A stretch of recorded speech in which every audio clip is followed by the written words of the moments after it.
In front of me is Samsung Galaxy A14 and today I would like to show you how you can add emergency numbers.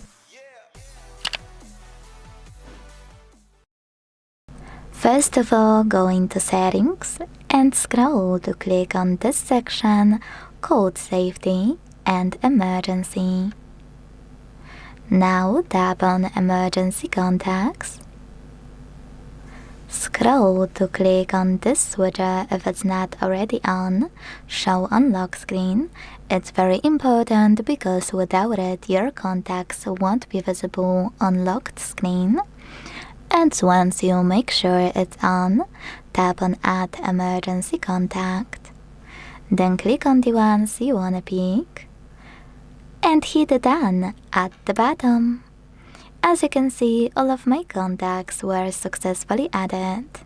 To edit your emergency contact list, click on those three dots at the top right corner and select Remove.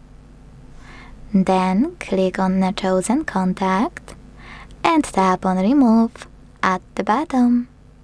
Thanks so much for watching. If you enjoyed this video, leave a like, comment and subscribe. Bye!